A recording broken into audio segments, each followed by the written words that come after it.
Hey guys, Luantha, aka Lancet634 here, and we've got TFT Patch 919, the Kaisa patch. So if you've been following a lot of Twitter, Kaisa's been out there. They're not doing B patches anymore. I don't know if they're going to keep doing that or not. But they've kind of moved away from that to make sure they're more quality and they're more balanced. Um, but Kaisa, haha.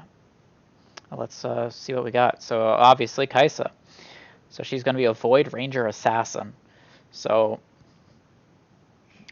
those of you that have been playing lately, you know Void Assassin is really strong. Well, lo and behold, we have a Void Assassin now. Woof.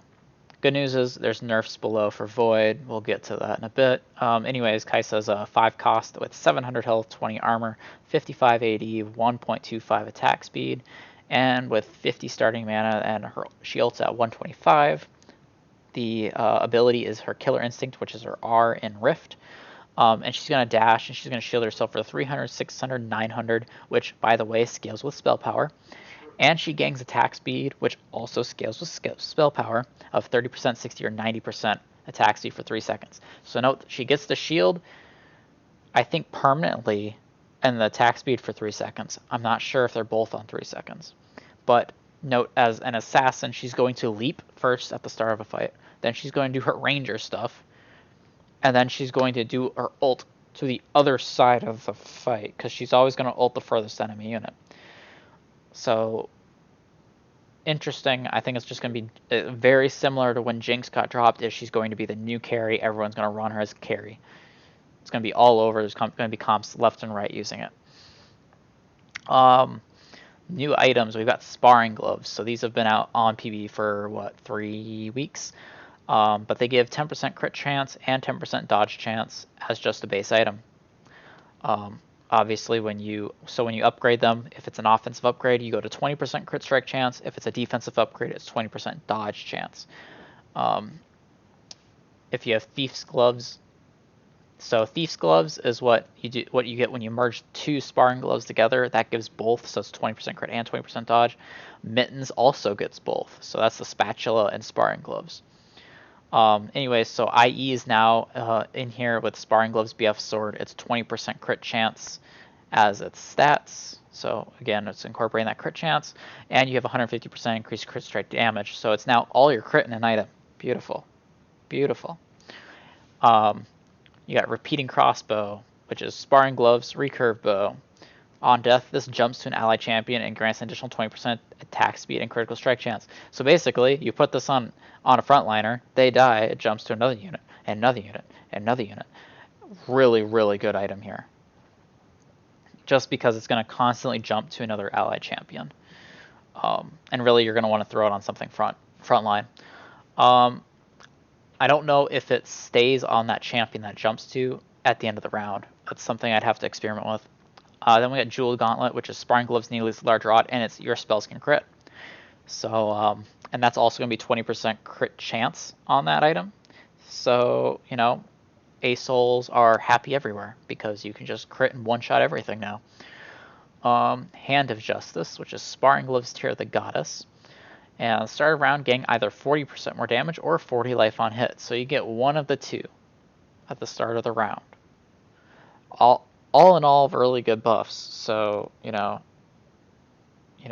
Noble's wet dream, so to speak. You got Iceborne Gauntlet, which is Sparring Gloves Chain Vest. This is going to give you 20% dodge chance, and whenever you dodge, you get an expandable zone that lowers attack speed 35%, which is more potent than a Frozen Heart, mind you. But note, you have to dodge, so it's low chance of proccing. Frozen Heart's guaranteed. Quicksilver is now in the game, and it's going to be Sparring Gloves Negatron, which is going to be 20% dodge chance. And whenever you're CC'd, you're just going to cleanse that out of here on a 5-second cooldown, so you can get multiple QSS things in a fight per round. So if you have this on a carry, you just, you can cleanse things every 5 seconds. You get about 8 cleanses, I think, before you even hit Earth mode. So that's pretty nice. Trap Claw is Sparring Gloves Giant's Belt, and on combat you gain a spell shield. When it breaks, you stun whatever broke the shield. So any spell hits it, you go boom, you're stunned now. It's also spell shield, so it's gonna completely mitigate whatever spell hits it. Thief's Gloves are sparring and sparring together, 2 of the sparring gloves, and that item takes all 3 item slots, and at the beginning of the round, it copies 2 random items. So it's going to copy from tier 1 items that aren't upgraded to tier 2 items later in the rounds, and that's going to scale with the round. So if it's the really late game, you're going to get an IE and possibly another IE, which is ridiculous. But yeah, it's also Thief's Gloves. They're also going to give you 20% dodge, 20% crit. So it's going to be that RNG crit build, dodge build, assassin-y item. Next, then we've got Mittens, which is Sparring Glove Spatula, and it both gives that 20% crit and 20% dodge, but it also turns that champion to a Yordle. Huge implications of that because, it's Yordles. Deathblade is BF now, so it used to be IE was BF, now it's Deathblade. And so whenever you get a killer assist, you get an extra 15 AD until the end of combat. And that stacks infinitely. So you get a free BF sword every time you get a kill or assist. So really, really good on gunslinger comps because you're hitting multiple targets with your procs. And then lastly, Giant Slayer, which is BF recurve. So gone are the Sword of Divine days. They are dead. You have BF recurve for Giant Slayer, and its attack steal an additional 5% of the enemy max health as true damage. So to me, Knight's getting you down. You build a Giant Slayer, you shred through things. It's awesome. Systems, so they're going to reduce player damage. It's a little wonky. Basically, all 3 stars do 1 less damage, regardless of tier. Tier 2 2 stars do 1 less damage, and Tier 2 1 stars do 1 less damage. So games are going to go a little longer, and expect that when you start playing. It's going to be easier to tank it out, find what you want, get that 50 gold up, econ it up, and then play. And then mystery box system adjustments. Common boxes, average gold values decreased. Uncommon boxes, average gold values also decreased a little bit. And slightly lowered the odds of gold boxes showing up, which are spatulas only. Or fully upgraded items. Tier 4 units can no longer drop from uncommon boxes, so you can get champions sometimes from your boxes. You're not going to see a Tier 4 anymore, so people aren't going to start 2-1 with a Cho'Gath or a Brand, which is ridiculous. And then they're also going to slightly increase the odds of Nico's help dropping from all the boxes. So I have yet to see a Nico's help drop for me since the item came out, and now it's going to be all over the place. Hopefully, I like that more because, the game needs to push for tier 3s more. It needs to, and all these shifts here are going to make tier 3s a little more viable than what they were. Because right now the meta's been, you hit your tier 2, whatever, who cares, you're never going to hit tier 3. Traits. So here's some trait changes. Dragon's getting a small magic reduction nerf. So it's going to go from 83 to 75. So 75% still really good, but they're going to drop it a little bit. And that includes Dragon's Claw. So the item with double Negatron is also 75%. Glacial is 1.5 second stun now, down from 2 seconds. So it used to be 2, it's now 1.5. It helps a little bit, plus also QSS is the new Quicksilver sashes in the game, plus the spell reflection item. Glacial is taking a lot of hits from a lot of different areas here, and I'm interested to see how much it retains its viability. Note its stun chance at 2 is the same. At 4, it's up 3% to 33. At 6, it's up 5% more to 50. So you're back at the 50-50 if you have 6 Glacials. Still some pretty good viability there. But you just got a hard go into it. Big thing here is the Void. So Void is no longer a 3 buff only. It is 2-4 now, and 2 is 1 random Void champion deals true damage this combat. 4 is all the Void champions do it. So 4 is your old 3, and 2 is one of the random Void champions. So it's very similar to Imperial buff. It's basically the exact same thing. So that should really weaken the early game and should really actually hinder Void Assassin. But note, crit chance is going to be all over the place. I think Assassins are going to come out of this very, very strong. Yordle is getting some change because RFC no longer pierces through dodge. If you want to pierce through dodge, you have to use Wild buff. Everyone remember that. Wild buff pierces dodge. But Yordle dodge chance, it's now going, they're adding a 9-piece chase since you're able to build Mittens as a Yordle giving item. And the dodge chance is 30, 60, 90 now, just flat. Note, if you have 90% dodge with the Yordle buff and you have, say, the Mittens on a champion, they have 110% dodge. So they're 100% dodge. I don't understand how you beat that Riot, but we'll ignore that for now and we'll see how broken Yordle gets because I'm sure this is a little too strong. And then some other trait changes. They have Assassin. They're going to tune down the crit chance on Assassin because it's more readily available now. Instead of having 25 at 6 and 40 at 9, it's 20 at 6 and 30 at 9. Ninja buff for 4 ninjas is up 10 to 80. It used to be 70. 1 ninja is still the same. It's still broken to run a cannon. Noble heal on hit is up 5. That's pretty big. Shapeshifter bonus health, was 6120, it's now going to be 6100. So a nerf towards the shapeshifters, which have been very strong. It's been probably about the second best build in the game behind Void Assassin these last 2 weeks. And then Rangers also getting a slight nerf. 2 Ranger is only 25%, 4 Ranger is 70%. So now there's 5 Rangers in the game thanks to Kaisa. You're able to pick and choose which Ranger you do not want. If you don't want say a Varus, or you don't want to deal with Vayne, or even Kindred, I'm assuming you want Ashe, because Ashe is probably the best Ranger besides now Kaisa. Or you can run all 5 and just run Zeke's on all of them and go bat crazy with the auto attacks. I mean, you do you, man. But again, Rangers were a little strong. This is going to nerf their early game a little bit, but games are going to go longer, so it's going to be fine. Champion changes. Anivia is getting buffed.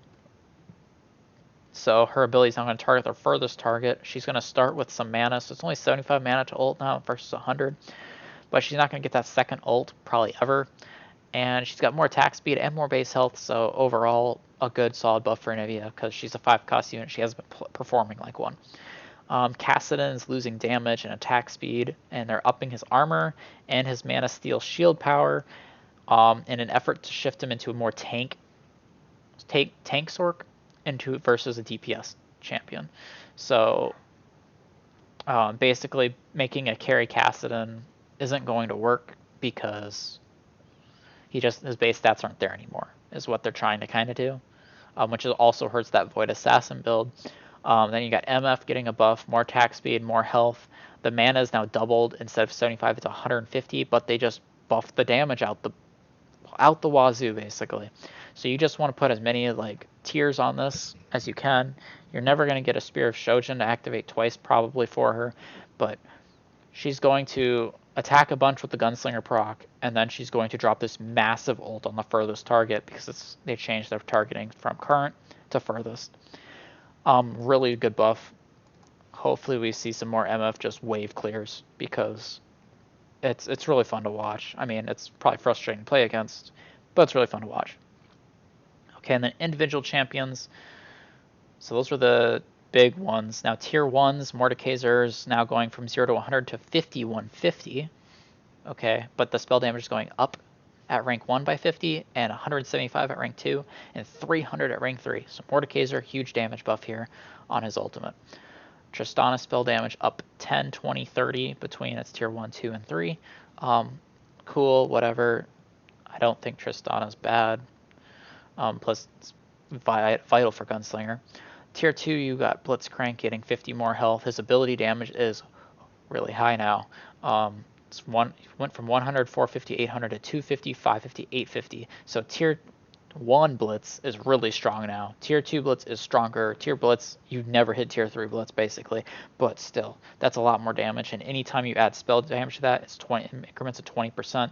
So one needlessly large rod is 20% more on that. Wow, give me some carry Blitzcrank. Braum, finally, his mana is getting nerfed. It's going to be instead of 0.50, it's 0.75. So you're not going to see that shield proc always up, just mitigating all of your damage. That's a huge nerf, actually. That's probably kind of hidden in here that shouldn't be. Rek'Sai is also losing 0.05 attack speed, which again hurts Void Assassin. Tier 3's Ashe's mana is up 25 for ulting. It kind of pushes her more into the you need a Spear of Shojin now on her, versus you didn't. Prior, you could go like Seraphs. Katarina damage per tick is up at all ranks quite a bit. 5 at tier 1, 10 at tier 2, and 15 at tier 3. Really good. She's going to do a lot of damage now if she gets the ult. Plus, they changed her mana last patch, so she's been getting a lot of buffs lately. She might be hitting that point of being really strong.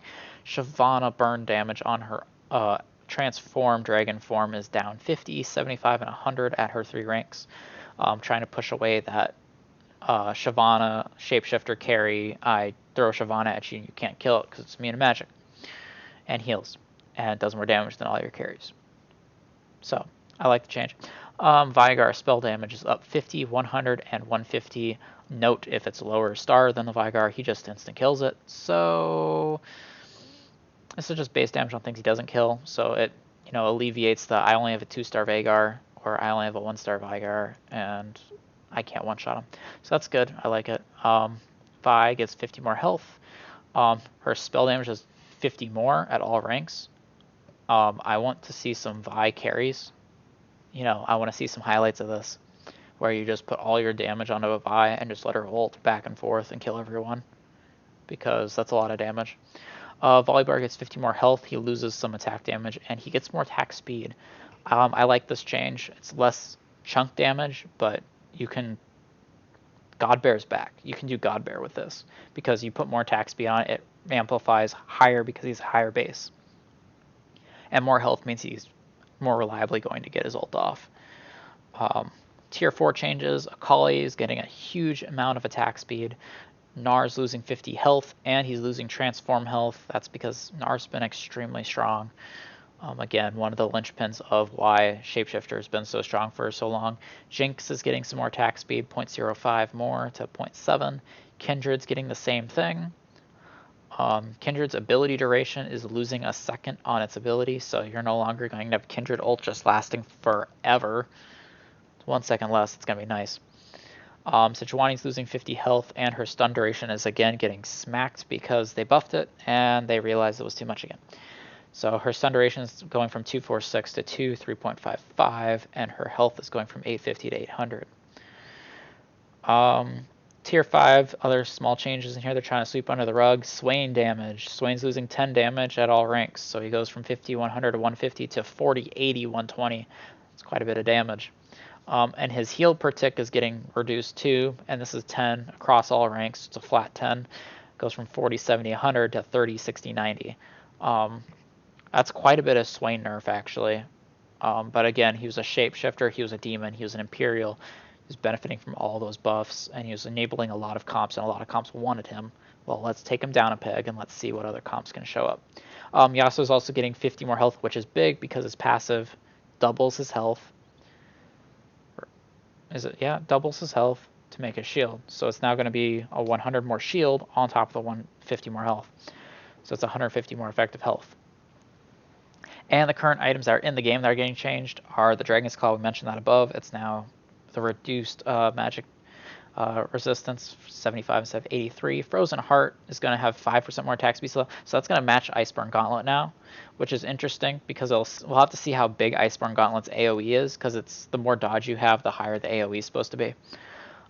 Infinity Edge is now losing 50% crit damage, but that's because crit chance is going out the wazoo with these new items. We'll have to see how that shakes out. Rapid Fire loses the your attacks can't be dodged added effect. However, it still doubles range. It's still super good. Titanic Hydra is 10% max health in a splash. It's now going to be 3% health to target and adjacent enemies behind them. That's a really big nerf. That's a huge nerf. What? Okay, Titanic Hydra looks like garbage now. And now Zephyr is also a unique item. So if you stack Zephyrs, it shouldn't allow it. So basically, what a unique means is one unit on your board can't have multiples of it, but you can have multiple units with a Zephyr. And so just, move your Zephyrs around. Don't just stack them on one unit, please. A couple bug fixes. They have fixed movement speed on GP Akali. Ranger's Focus now grants the 100% extra attack speed it's supposed to. when it goes off, but it no longer stacks on itself. I've seen that happen. That's hilarious.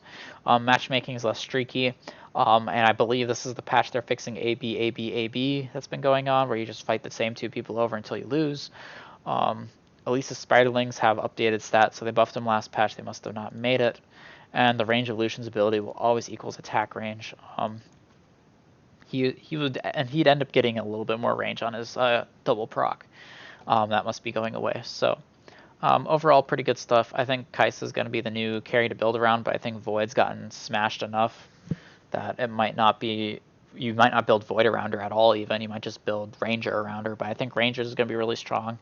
And really, I'm interested to see how this all shakes out. The top 2-3 builds all got hit really hard in nerfs, and some other things got buffed. I think 6 Glacial might actually be a thing again. 50% chance is a lot, even with the Quicksilver Sash items. But let me know what you guys think in the comments below. And if you like these videos, let me know. Leave a like, subscribe to the channel, and I'll see you guys next time. Thanks.